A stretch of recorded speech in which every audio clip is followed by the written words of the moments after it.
Senhoras e senhores, boa tarde. Sou Francisco Ares, moderador deste painel.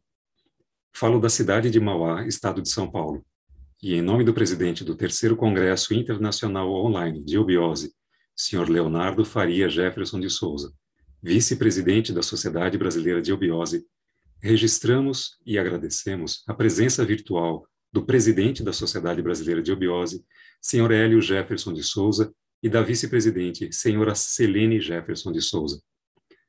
E em memória, homenageamos nosso saudoso vice-presidente, senhor Jefferson Henrique de Souza. Damos a todos as nossas boas-vindas. O tema desta palestra é o Brasil Fenício e será desenvolvida pela senhora Genido Bauskas. A palestrante é economista, com MBA em projetos pela Fundação Getúlio Vargas de Brasília e possui 2 títulos de especialista em controladoria e auditoria pela Fundação Getúlio Vargas do Rio de Janeiro e finanças corporativas pela Pontifícia Universidade Católica do Rio de Janeiro, com mais de 30 anos de experiência em planejamento estratégico e controle. Carioca, entrou na Sociedade Brasileira de Eubiose no Departamento do Rio de Janeiro em 1993. Está em Brasília desde o ano 2000, onde é secretária de ensino do Departamento de Brasília da SBE, além de ser instrutora do mesmo departamento e atua como palestrante e mediadora de lives da própria SBE. A palestra que agora será apresentada versará sobre os seguintes aspectos: a presença de outros povos na antiguidade do Brasil, em especial o povo fenício. Quem foram os fenícios? Será que os povos da antiguidade teriam tecnologia adequada para chegar ao Brasil antes de Cabral? Neste momento, anunciamos a palavra da senhora Genido Bauskas, que terá 40 minutos para desenvolver seu tema. Boa tarde a todos. Agradeço muito o convite recebido da presidência da Sociedade Brasileira de Eubiose para participar aqui do terceiro Congresso Internacional Online de Eubiose.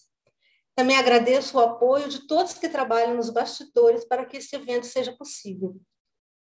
É uma grande satisfação estar aqui com vocês agora para poder compartilhar um pouco dos ensinamentos da eubiose em relação a esse tema tão instigante.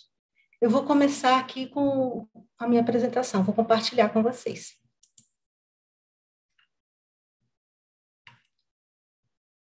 Esse aqui é o brasão da sociedade.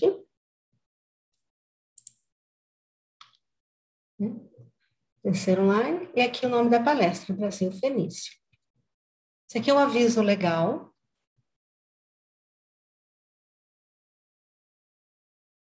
E agora eu começo aqui com vocês.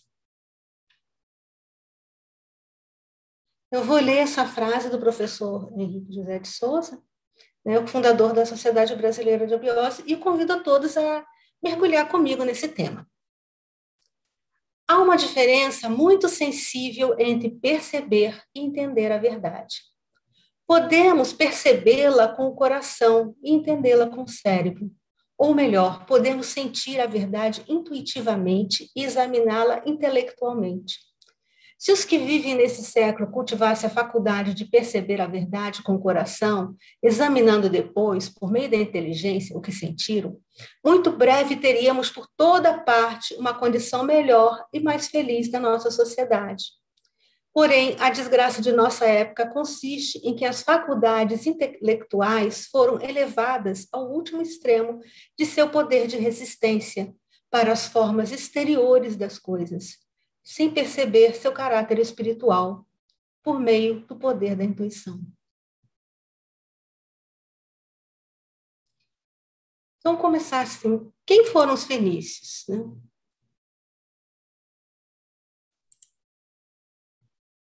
Os fenícios, eles foram os grandes navegadores da antiguidade, A Fenícia, ela se situava onde hoje é o Líbano, É parte da Síria e norte de Israel. Então, é a terra que na antiguidade chamávamos de Canaã, Na Bíblia fala Canaã era a Fenícia. É uma estreita faixa de terra entre o mar Mediterrâneo e as montanhas do Líbano, Então, era um solo pedregoso, pouco adequado para a agricultura, Mas eles tinham também grandes florestas de cedro, que era uma madeira leve, ideal para construir navios. Então, em função disso, eles foram jogados para buscar o desenvolvimento da economia de outras maneiras, que veio assim, o desenvolvimento da navegação. A organização política deles constituía de estados independentes, né? Eram cidades-estados com seus reis e leis próprias. Não formaram-se um império, né, como o romano, não, eram cidades independentes. E as principais que a gente ouve falar era Tiro, Sidom e Biblos, né? E Biblos até uma curiosidade, porque a gente ouve muito falar em Bíblia, né? Então, provavelmente, o nome Bíblia, né? Que Bíblia quer dizer, vem de papiros, né? Então, provavelmente, era a exportação de papiro que vinha da Fenícia para poder fazer a Bíblia. Eles, né? Eles eram realmente excelentes navegadores, né? Comercializavam cerâmica, joias, armas, perfumes, né? E os principais produtos deles eram esses tecidos tingidos de púrpura, né? Que era o objeto da nobreza, né? Então, esses tecidos, né, eram assim muito difíceis de conseguir, né? Era a cor púrpura da antiguidade, era uma cor da nobreza, proibida para o povo, né? Até vem púrpura, que é homenagem aos felinos, né? E na época, né, os bens de status, hoje em dia, como que a gente faz? A gente separa pelo preço, né? Quem tem maior poder aquisitivo, os ricos, podem comprar bens mais caros, né? Na época não tinha isso, né? Então, tinham leis que impediam as pessoas que não eram da nobreza a utilizar essa cor púrpura. Né? Nero, inclusive, né, só ele que poderia usar como imperador, né? E quem não estivesse usando púrpura sem ser ele era punido até com a morte, né? Ainda bem que nós estamos na época de Nero. E essa cor púrpura é uma cor muito difícil de você fazer, né?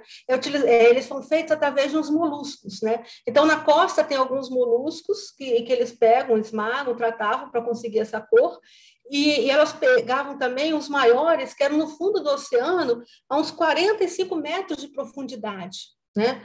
Então, eles tiveram que desenvolver essa tecnologia para pegar esses moluscos a 45 metros de profundidade, né? E eles precisavam assim, de umas 12 mil conchas para fazer 1,4 gramas desse molusco, da tinta. Né? E essa tinta, essa 1,4 gramas, só servia para fazer a barra de uma túnica. Né? E por que ele era tão assim, importante, essa cor? Né? Porque era um corante maravilhoso, que ele não se desfazia com o tempo e as cores eram lindas, e conforme você tomava o sol, né, a cor em cima deles, ficava cada vez mais vívida, mais bonita. Né? E o preço dela, né, chegava assim, a ser comparado assim, com o preço do ouro, da prata, né, de tão cara e tão rara que ela era. Né? Outras coisas que tornaram a possibilidade da navegação dos fenícios, né, foi que eles inventaram a quilha, né, e o calafeto. Né? E o que seria isso? Né? A quilha é aquela parte como se fosse a espinha dorsal do navio, né? Aquela parte que fica embaixo dele. Né? Então, com a quilha, eles ficaram mais estáveis, né? Mais fáceis de manobrar, né? Mais estruturados que ficaram os navios, né? Com mais velocidade, mais aerodinâmica, né? E o que foi calafetar? Calafetar, né? Eles passavam betume nos vãos das tábuas e isso impedia a água de entrar. Então, os navios ficaram mais seguros também, né?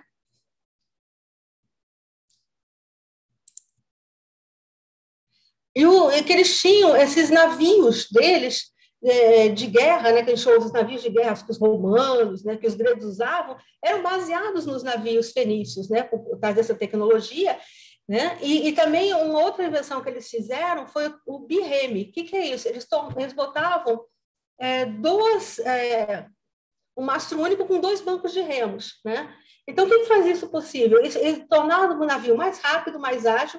E como eram as guerras na antiguidade? Na antiguidade, a guerra era você abarroar outro navio e derrubar eles. Então, com essa tecnologia do birreme, eles conseguiam fazer isso com mais agilidade que os outros que não tinham, né? E com toda essa tecnologia naval deles, né, eles conseguiram viajar grandes distâncias, né? E eles, para isso, eles tiveram que construir colônias no meio do caminho, né? Que atuavam como entrepostos comerciais, essas colônias. né? E a principal colônia deles, né, foi Cartago, né? Que ela cresceu tanto que conseguiu rivalizar com o Império Romano, né?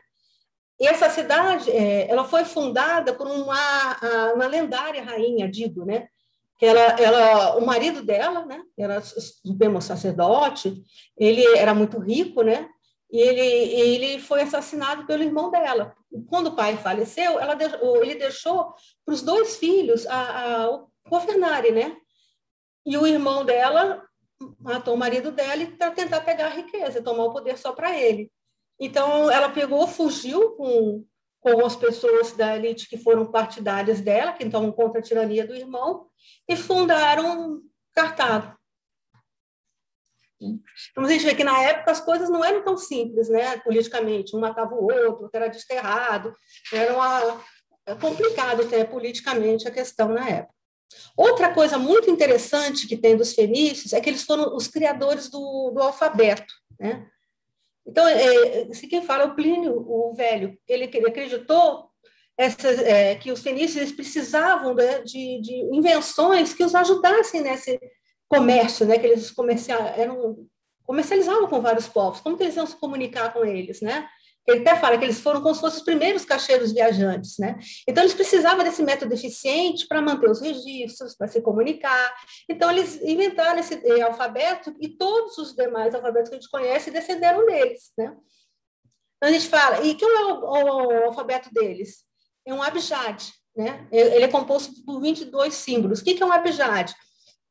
Como se fosse um consonantário, só tinham consoantes e eles pegavam e incluíam, quando se falava, você incluía o som das vogais, né? Então, eles influenciaram o alfabeto deles, foi precursor da escrita etrusca, latina, grega, árabe, hebraica, siríaca e outros. Até na Índia, a gente vê que tem a escrita, né? Kharoshthi e a Abrami também foram influenciadas por esse alfabeto fenício. Então, você vê como que eles comercializavam, né, com todo mundo naquela época, né? E o que é importante dessa inovação desse alfabeto fenício, né? O que ele trouxe de diferente que os outros não tinham? Que ele é de natureza puramente fonética, né? Então, contra os outros alfabetos, era um tipo o alfabeto que a gente imaginava, o alfabeto chinês, o japonês, que eram símbolos que diziam uma palavra. Eles fizeram um alfabeto fonético, né? Então, você não precisava saber milhares de símbolos, ter um grande conhecimento para poder se comunicar. Então, pelos sons, você conseguia se comunicar muito mais fácil, né? Então, essa foi a grande invenção, né, dessa inovação desse alfabeto fenício. Outra coisa importante para falar aqui do fenício, eles tinham muitas conexões importantes na época, né? Eles eram muito próximos dos reis da Judéia, sempre foram próximos, né? Irão de Tiro, né? O rei de Tiro, né? Irão, ele foi contemporâneo tanto do rei Davi quanto do rei Salomão. E eles também eles eram excelentes construtores, arquitetos, né? E eles que apoiaram na construção do Templo de Salomão, em Jerusalém, né? Então, Davi, né, que eles fizeram? O Irão, ele construiu uma casa para Davi, né? Com a madeira, com o cedro deles. E Salomão, ele convidou eles, né, para ajudar a construção do templo. Então, ele pegou, emprestado com os fenícios, né, 4,5 toneladas de ouro, né? Ele deu para eles, como garantia, umas 20 cidades, deu para Irão uma garantia 20 cidades, né? E depois eles devolveram para eles 20 anos depois, que deve ter sido o tempo que foi pago isso, né? E ele apoiava essa construção, né? Com o seu melhor arquiteto, melhor artífice, que é Hiram Abif, que o nome é até parecido com o do rei, mas são dois, tá? Então, esse Hiram Abif é até famoso na maçonaria, né? E ele tem uma passagem muito interessante que ele foi confrontado para passar segredos da construção do templo e ele se recusou. Então, ele foi Deus assassinado por isso, né? Ele foi ferido 3 vezes nas 3 portais do templo, na última ele foi assassinado, e Salomão foi procurar ele, pediu para procurar e encontrou ele já morto, né? Então, com tudo isso, que a gente fala assim, será que os fenícios eles tiveram condições de ter chegado ao Brasil antes de Cabral? Então, vamos ver o que fala Diodoro da Sicília, né? Quem que era Diodoro? Ele era um historiador, né? Ele passou anos no Egito, né? Uns 3 anos, depois ele passou outros anos em Roma, ele estudava arquivos, documentos, ele fez um trabalho de mais de 30 anos, né? Então, e o que ele produziu desse trabalho? Ele produziu uma única obra em grego, que ele chama Biblioteca Histórica. Já tinha mais de 40 livros, mas hoje chegaram para a gente só alguns, né? O livro 1 a 5 e 11 a 20. Os outros ficaram só alguns fragmentos, né? Então, a gente perdeu um pouco disso que ele compilou nesse tempo todo. E nos capítulos 19 e 20 do 5º livro, ele menciona uma viagem de uma frota de fenícios que teria saído da costa da África, perto de Dakar, né? E a gente vai ver que é interessante isso, né? Porque ele era, como grego, ele era contra os fenícios, né? Que os gregos e romanos não gostavam dos fenícios porque eles eram rivais, né? E mesmo assim, você vai ver que ele fala da navegação dos fenícios e reconhece o valor deles. Então, o que ele conta? Vamos ver o que ele conta. Então, ele fala, né, que eles estavam em Dakar, na África, tinha uma frota fenícia lá, que eles estavam saindo para o sul, provavelmente para fazer alguma colônia, alguma questão comercial, né? E essa frota que estava saindo para o sul, né, ela sofreu uma violenta tempestade e levou eles para o mar.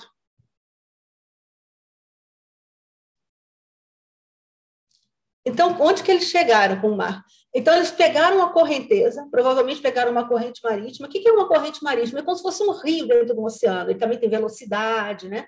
Então, eles pegaram, provavelmente, essa corrente marítima sul-equatorial, né? Então, eles chegaram numa terra, que eles falam que é uma terra de praias lindas, né? Com clima ameno, imensas florestas, abundante em frutas, caça, peixe, e tinha uma população amistosa e inteligente. Então, essa rota que ele pegou, né, teria provavelmente sido a mesma rota que Pedro Álvares Cabral pegou 2.600 anos depois. Aí, depois, o que aconteceu lá, né? Eles ficaram muitos dias nessa costa, né, conhecendo o local, né, onde que eles foram parar, provavelmente se reabastecendo para conseguir voltar, né? E, segundo o Eudoro, né, o estudo aqui, ele diz que essa costa provavelmente foi entre a Pernambuco e a Bahia, que ele chegou a primeira vez chegaram. Eles voltaram para o Mediterrâneo e eles deram essas boas novas, né, para os tirrenos, que a gente chama os etruscos, que eram parentes aliados deles, né? E eles também resolveram fundar, né, uma colônia lá, né? Ficaram animados, vão fazer uma expedição, vão fundar uma colônia lá. Então, a partir desse momento que iniciaria a história dos fenícios no Brasil. E como seria isso, né? Ludwig Schwenhagen, o que ele fala no seu livro Antiga História do Brasil, de 1100 a.C. a 1500 depois de Cristo? Ele coloca esse período em torno do ano 1100 a.C., porque tem registros, né, de 1008 antes de Cristo, que fala que o rei Davi da Judéia, ele ofereceu uma aliança, os fenícios ofereceram uma aliança ao rei Davi da Judéia para a exploração da Amazônia. Vamos ver, existe alguma evidência dessa presença dos fenícios no Brasil? Ou seria, assim, somente uma lenda, né? Que a gente ouve, né? Será que tem alguma evidência? Tem umas... já vi, quem vê a Bíblia, alguma coisa, já ouviu falar do Mistérios do País de Ofir. Então, Henrique de Touron, ele fala conta que Salomão, com apoio do rei Irão de Tiro, né, ele enviava frotas a cada 3 anos para Ofir. e Tarshish, para procurar ouro e pedras preciosas, né? E no seu tratado ele situa Ofir na região do Alto Amazonas, entre o Brasil e o Peru. Vários autores falam que poderia ser no Sudão, ficaram procurando isso no próprio Mediterrâneo, esse local, né? Mas aí ele fala assim, como você levaria 3 anos para chegar num lugar que está ali perto, né? E voltar com 3 anos. Então ele fala, não, isso era um lugar longe. Então era provavelmente essas terras, né, do Brasil, né? Em Alto Peru. Então na Bíblia até fala também, ó, e enviou-lhes Irão por meio de seus servos, navios e servos práticos do mar, e foram com as servos de Salomão a Ofir, e tomaram de lá 450 talentos de ouro, e trouxeram ao rei Salomão. Então, ele mostra que tiveram realmente essa questão de chegar no país de Ofir, e ouro. Fala-se muito desse ouro de Ofir, né, que é um ouro puro, um ouro muito adequado até para construir o templo, né, que tinha que ser um ouro puro, né? Então, o que ele fala aqui? Ele fala que, além de Ofir, né, ele fala que tinha Paruim, né, Ofir e Tarshish. Paruim, o que seria Paruim? Quando fala em hebraico, quer dizer plural, né? A gente lembra Elohim. Então, Paruim seria um plural de Paru. E no Peru, né, tem 2 rios Paru. É o Paru e o Apuparu. Então, Paruim seria essa região onde estão esses 2 rios. Né, dos 2 Paru. Aí tem também Ofir. Ofir, onde seria Ofir para Torron? Ofir, ele fala que você ouve, né? Apir, Aipir, Aipira, Ofira. Então, para ele, o que seria a Ofir? Seria Japurá, o Yapurá, que é uma afluente esquerda do rio Solimões. Né? E Tarshish seria para ele na Alta Amazônia, né? Porque ele vem do Quechua, né? Que quer dizer tari, que é descobrir, e xixe é colher ouro miúdo. Então, Tarshish seria essa região onde colhia esse ouro miúdo, que seria no alto da Amazônia. Né? E realmente essas regiões são regiões abundantes de ouro, né? Até o ouro, e ele falava, e prata, né? Fala que, ó, Davi deixou para Salomão, para a construção do templo, 7.000 talentos de prata e 3.000 de ouro. Então, a gente sabe que a região também de Paru, lá região do Peru, é uma região de prata, né? E essa região desses rios também é uma região de ouro. Né? E uma outra coisa interessante que ele fala também, né? Que tinha uma tribo antiga no Pará com o nome de Solimão, né, que gerou o nome do rio Solimões. Então, o que seria Solimão? Solimão é Shlomo, ou em hebraico, e Solimão, em árabe, seria o nome de Salomão. Então, seria em homenagem ao rei Salomão. Então, provavelmente, quem sabe se ali que não eram as minas do rei Salomão, né? Será que a gente vê tanto essa questão, nossa Serra Pelada, aquelas coisas, as pessoas ficam procurando tanto as minas do rei Salomão, né? Será que não era por aqui? Outra pessoa muito interessante, que fez uns estudos muito interessantes, foi Bernardo Albuquerque da Silva Ramos. Eles têm 2 livros muito grandes, né, 2 volumes muito interessantes, que ele coletou várias assim, inscrições rupestres, né, e ele fez a tradução de todas. Né. Quem que ele era? Ele era arqueólogo, linguista e numismalista. Né, ele colecionava moedas. Então, ele perdeu o pai muito jovem. E com isso, ele começou já a trabalhar cedo numa agência de correios da cidade. Ele exerceu diversos cargos públicos a partir de 21 anos e chegou a ser eleito intendente municipal. E com esse poder aquisitivo dele, né, e essa curiosidade, vontade de aprender, ele viajou muito pela Europa, pelo Oriente Médio, ele percorreu Palestina, percorreu o Egito. Ele conhecia diversas línguas, né? Ele conhecia a língua hebraica, a fenícia e o sânscrito. Esse conhecimento dele era especialmente em questão das moedas que ele colecionava. Até um museu dele em Manaus. Ele foi também fundador do Instituto Geográfico e Histórico do Amazonas. Né? E a sua obra mais importante é a que eu falei, Inscrições e Tradições da América Pré-Histórica. Então, o que ele faz? Né? Tem uma coisa interessante que ele traz, né? da Fenícia. Tem muitos exemplos, mas eu vou trazer só só um aqui para vocês. É o cartão postal do Rio de Janeiro, que é a Pedra da Gávea, né? Que é um monolito, é o maior monolito à beira-mar do mundo. Ele tem mais de 800 metros de altura, né? Um lugar muito interessante para montanhistas, mas não é uma escalada fácil, não é qualquer um que consegue escalar a Pedra da Gávea, né? Tem relatos de várias pessoas que morreram.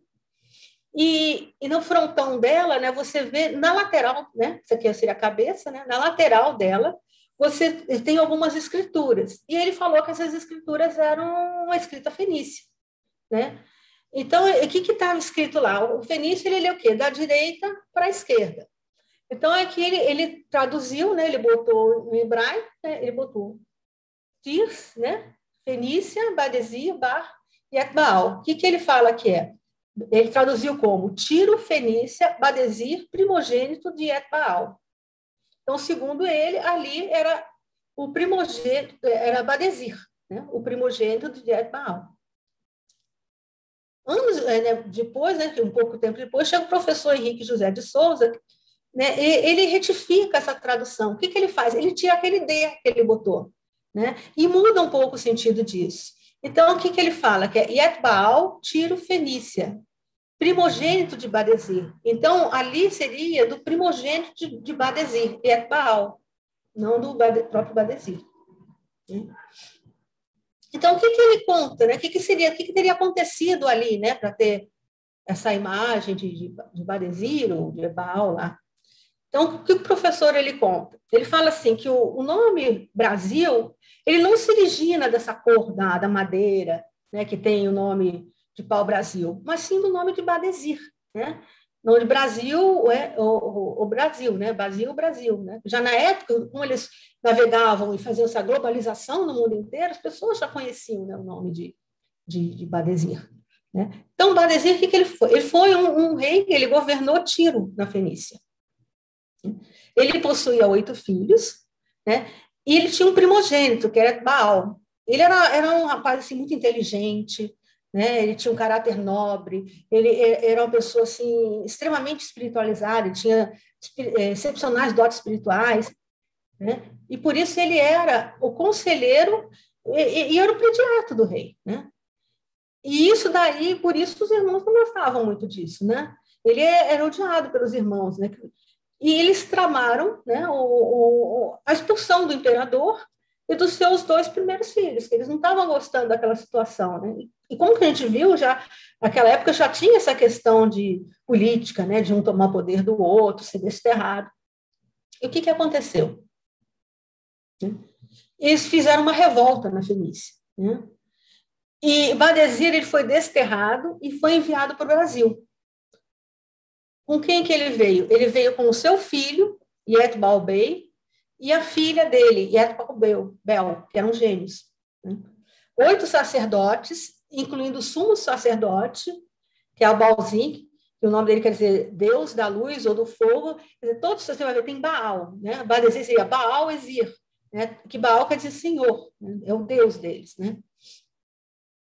Vieram também 2 escravos núbios fiéis para eles, 22 pessoas da nobreza e 49 militares, né,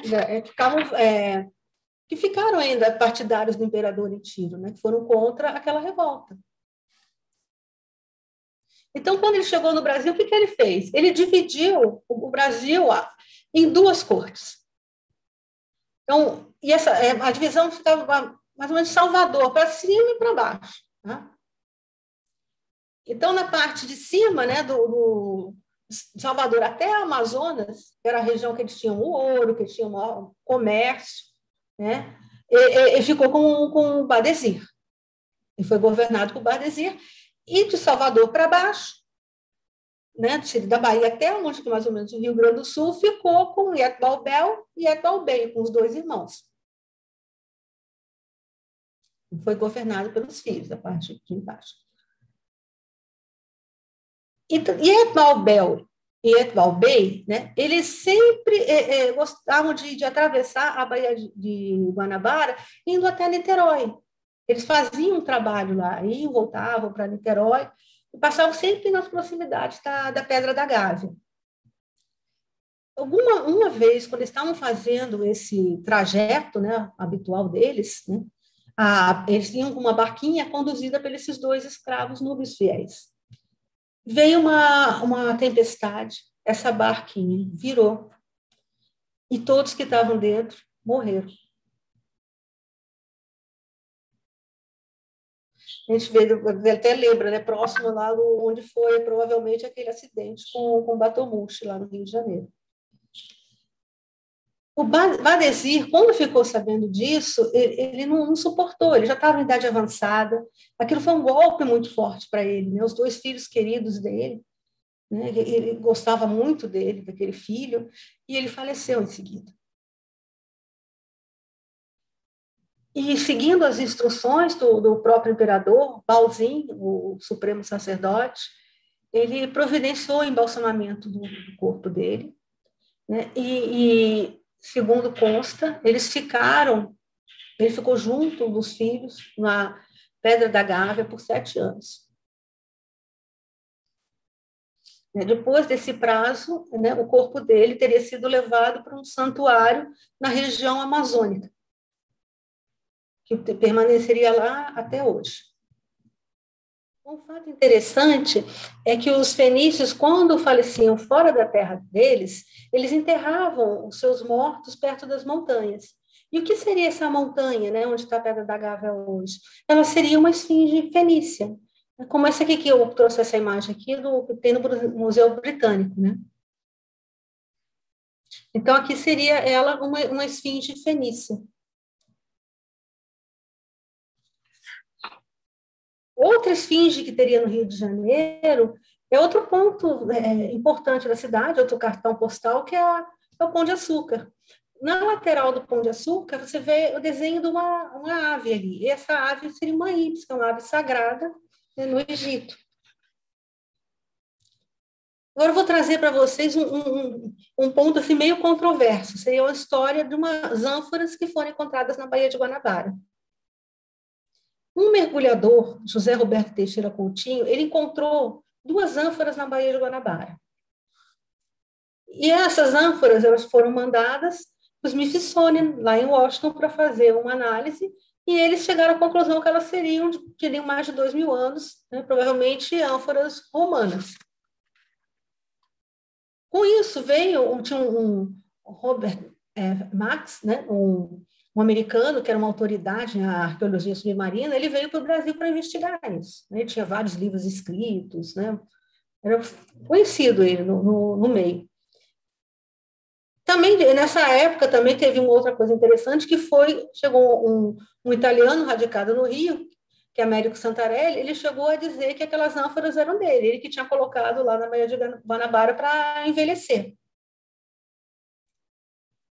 E o Max, o que ele faz? Ele trouxe um especialista do MIT, que eles vieram com side scan, e começaram a olhar o fundo da Baía de Guanabara para ver se tinha algumas embarcações submersas, e eles acharam, abaixo de 7 metros de profundidade, algum sinal, sim, que tinha alguma embarcação ali. Eles detectaram, né, que essa embarcação poderia provavelmente ser portuguesa do século XVI, alguma coisa romana ou fenícia, eles não sabiam. Mas aí mas essa história é muito controversa e complicada, né? O que acontece? Max ele voltou para os Estados Unidos para pegar financiamento para ir e investigar a Baía de Guanabara, porque seria uma coisa muito cara, você teria que cercar, tirar a água naquela região, né?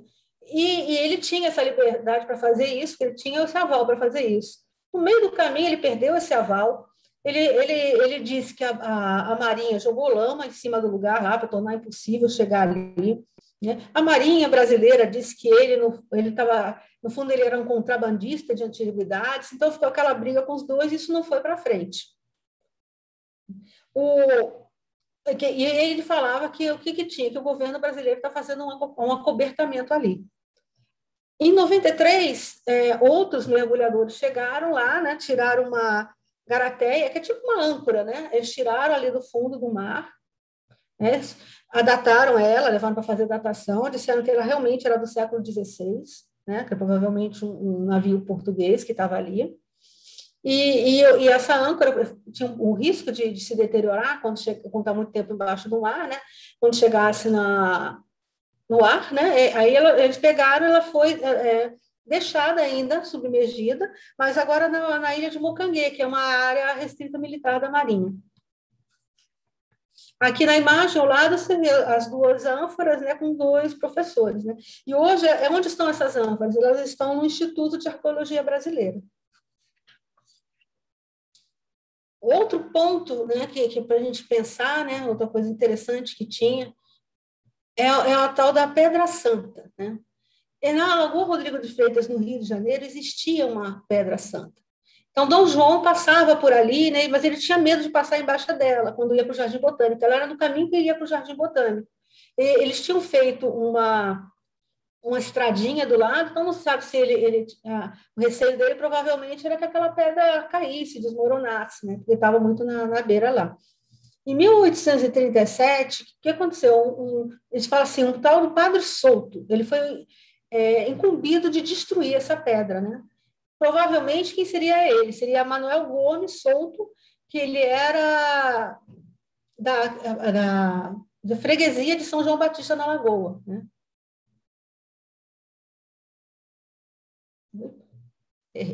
Esse padre também, ele chegou a solicitar do Instituto Histórico Brasileiro a destruição da Pedra da Gávea, para acabar com as lendas do local. Então, naquela época já tinha essas lendas, né? Tanto dessa pedra, né? Dessa pedra, fala Pedra Santa, quanto da própria Pedra da Gávea. Então, a gente fica pensando quantas coisas que não tinham, né, que não poderiam ter existido, que não foram destruídas, né, ocultando realmente essa história, o que poderia estar lá antigamente. Essa Pedra Santa, provavelmente, como foi aterrado ali, deve estar embaixo de terra, lá perto do Jardim Botânico.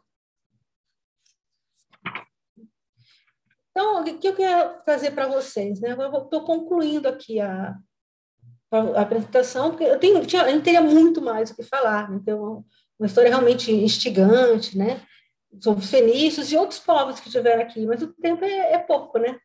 Então, eu espero só que isso tenha despertado em vocês aquela curiosidade, né? E que sirva para vocês pensarem, pesquisarem, buscarem descobrir a verdade, né? Todo esse passado que nos cerca, né? Pois a verdade, ela não se modifica. Nós, sim, nos modificamos. Por isso, se modifica para nós o aspecto da verdade. Então, que vocês pensem, né? Não aceitem tudo, né? Mas pensem, pesquisem, né? Para ver os outros lados da verdade. Obrigada. Bom, senhoras e senhores, iniciaremos neste momento a sessão de perguntas que foram previamente selecionadas, para a qual temos 20 minutos. A primeira pergunta: como os fenícios conseguiam comercializar as riquezas do Brasil? Os fenícios, eles conseguiam fazer essa comercialização das riquezas do Brasil mediante as parcerias que eles fizeram. Spenhagen, ele destaca que no local onde encontramos o Mar das Caraíbas, havia um grande pedaço de terra firme, né, chamada Caraíba, né, que seria a terra dos Cares. Né? E esse país, ele começou a afundar, como a Atlântida. Eles tentaram fugir de barco, mas milhares morreram, né, tentando essa travessia. Né? Seriam chegado no lugar que seria o que chegaram, né, no lugar onde é a Venezuela, né? Até que o nome de Caracas teria a ver com os Cares. E esses sacerdotes Cares se chamavam, davam nome para o povo deles de Tupi, né? Seriam os Tupis, filhos de Tupã. E os fenícios, eles sempre apoiavam os outros povos, e eles tentaram auxiliar eles, né? E pegaram com os barcos fenícios e trouxeram vários desses Cares, né, os Tupis, para o norte do Brasil. E as pessoas do Mediterrâneo também chegavam aqui, né, e queriam retomar as suas terras. Então, quando chega um fenício, um egípcio, um hebreu, ele não vai querer ficar no Brasil, ele vai querer voltar para a sua terra. Só que os tupis, eles não tinham mais a terra, porque a ilha deles tinha afundado. Então, eles não tinham como voltar. Então, isso era muito interessante, né? Um povo, né, que poderia apoiar os fenícios na toda essa questão comercial deles, né? E o que eles fenícios fizeram? Para pagamento para eles os tupis, com esse apoio, eles davam os guerreiros, né, para garantir, policiar as empresas fenícias no interior. Então, eles chamavam que eram os tupis guaranis. Né? Guarani não seria um outro povo, segundo os Schönhagen, seria a denominação dos guerreiros tupis. E para ele, Guarani significa guerreiro na raça tupi. Outro fato que também é interessante para a gente lembrar, além dos hebreus, que a gente viu a questão lá do norte, né, do Amazonas, né, do ouro, também eles trouxeram, no Egito, eles trouxeram apoio também do Egito. No Egito, perto de Tebas, tinha uma escola de engenharia e manutenção, e mineração. Né? E os fenícios trouxeram esses egípcios para cá para montar suas empresas de mineração, né, e para ensinar essa técnica de mineração egípcia. Os egípcios, os fenícios, eles tiveram também esse comércio, né, que aproveitaram. O que foi interessante para os egípcios, esse comércio? Porque eles precisavam de salitre, né? O salitre eles usavam no embalsamamento dos mortos, na confecção de tecidos e joias. Então, no fundo, foi uma questão comercial muito interessante para todos, né? Acho que está respondido. A ilha misteriosa dos celtas, a Rai Brasil, poderia ser realmente o Brasil? Pergunta muito interessante. O que seria essa ilha Rai Brasil, né? Os celtas, eles falam dessa ilha, né, que seria uma sociedade avançada, cheia de ouro, de prata e outras riquezas, e ela estaria envolta em brumas e só apareceria a cada 7 anos. E ela chegou a figurar em vários mapas, né, na época mesmo da Idade Média, né, várias pessoas se aventuraram tentando encontrar essa ilha. Né? E que ela é provável de ser Brasil? Sim, é provável de ter sido aqui. Porque o nome, né, Badesir, ele era muito conhecido na época, os fenícios eram muito conhecidos na época. Né? E, como o professor falou, o nome daqui não seria Brasil pelo pau-brasil, né? Não era tão conhecido assim. Eu tentei pesquisar, o pau-brasil não era conhecido, mas o nome Badesir era. E os fenícios tinham muito comércio, sim, com celtas. Se for olhar o idioma irlandês antigo, ele é muito parecido com o idioma fenício. Né? Então, eles realmente tinham essa ligação e provavelmente com esse comércio, né, entre dois povos, né, os fenícios e os celtas, eles devem ter chegado a falar alguma coisa dessas terras do Badesir, que estaria no Brasil, né? E é muito provável realmente, sim, que seja Brasil. Existem outros locais onde os fenícios passaram pelo Brasil? Como eu falei, tem muitas coisas que não dá tempo de a gente pegar numa palestra e cada um é bom pesquisar um pouquinho, né? Mas tem umas coisas interessantes que a gente pode ver. Os etruscos, o que eles eram os etruscos? Era um povo que era parentes dos fenícios, né? Foram aqueles povos que, quando os fenícios chegaram, voltaram, contaram para eles, para os terreiros que eram os etruscos que tinham vindo, que eles falaram que iam fundar uma colônia aqui. Então, eles são um povo que são conhecidos por suas construções ciclópticas. O que é isso? São edificações que faz com pedras sem que haja argamassa, né? E também são conhecidos pela sua cerâmica fina. E, segundo Diodoro, eles estabeleceram uma colônia, sim, né, nessas terras descobertas pelos fenícios. Né? E que seria onde essa colônia? Seria na ilha de Marajó. Né? Lá você observa grandes aterros, né? Tem muros longos, toscos, de pedra, e a cerâmica marajoara, né, a mais antiga, né, ela é muito similar com a cerâmica etrusca. Inclusive, algumas letras do alfabeto etrusco são observadas nessas cerâmicas. Outro ponto interessante seria a questão de Troia. Né? O que seria Troia? Troia ela foi conquistada diversas vezes, né? Umas 6 vezes. Ela foi conquistada. E os fenícios, eles não gostavam dos gregos. Os gregos, para eles, eram competidores marítimos dos fenícios. E eles apoiaram os troianos, né? E prestaram auxílio para os vencidos. Então, quando eles foram vencidos, que os fenícios eles pegavam esses troianos e eles levaram eles para os lugares com seus navios, para vários lugares do Mediterrâneo, Então, tem vários lugares que a gente vê com cidades com o nome de Troia, né? Perto de Veneza, tem uma, no Marrocos, na Península Ibérica, perto de Vigo. E diz que no Brasil tem cidades também que são a ligação de Troia. Então, uma cidade que eles falam que seria das mais antigas, que seria a cidade antiga de Tutóia, no Maranhão, né? Que provavelmente uma união de Tur, que seria de Tiro, mais Troia, né? E diz que os tupis não falavam, né? Não cortavam o R, então ficou, em vez de Tur-Troia, ficou Tutóia.